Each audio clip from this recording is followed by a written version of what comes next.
আল্লাহর নামগুলো আমাদের জানতে হবে।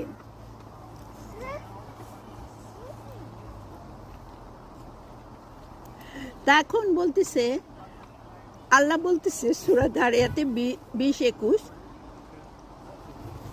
যারা বিশ্বাস করে আল্লাহর নামগুলো যে গুণটা বহন করে, যারা বিশ্বাস করে তাদের মধ্যে কিন্তু এই গুণটা আছে। মানে এই গুণটা আমরা প্রত্যেকেই আল্লাহর গুণটা কিছু কিছু ধারণ করি। আমরা যখনই বিশ্বাস করব, আল্লাহর এই নামটাকে বেশি বেশি চর্চা করব, তখন কিন্তু আমাদের মধ্যে এই গুণটা আসবে। আল্লাহর নাম, আল্লাহ তো এগুলো সব গুণই আছে, কিন্তু আমাদের সবার মধ্যেই কিন্তু আল্লাহর গুণ কিছু কিছু আছে। আমরা যত বেশি চর্চা করব তত বেশি পাবো। আমাদের যে এই যে আমরা দেখি, আমরা শুনি, আমরা কথা বলি, এগুলো যে power, generosity, compassion, love, ability to forgive, এগুলো সব কি? এগুলো আল্লাহর গুণ না? কিন্তু আমাদের মধ্যেও তো আছে এগুলো, তাই না? আমরাও ফরগিভ করি, আমরাও ভালোবাসি, আমরা কম্প্যাশনেট থাকে, আমরা অনেকেই জেনারেস। তাই সেটাই বলতেছে যে খালি এটা আল্লাহর নাম তো বটেই, এগুলো নিয়ে আমাদের সবার মধ্যে ডিস্ট্রিবিউশন করছে।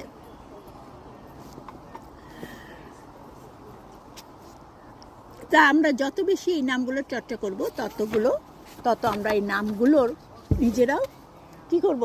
অধিকারী হব, না অন করব।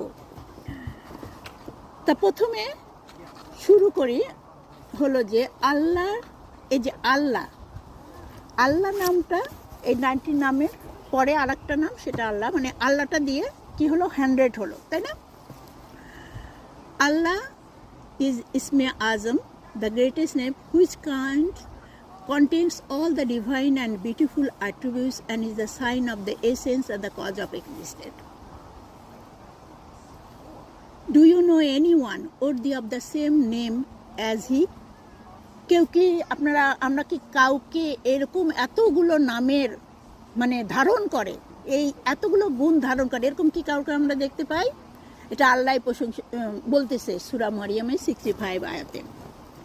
তাই এই আল্লাহ নামটা বেশ কয়েকটা, আল্লাহর ডেসক্রিপশনটা একটু বড়, প্রথমটা, অন্যগুলো একটু ছোট। আল্লাহর নামটা আমি একটু একটু করে বলে যাই।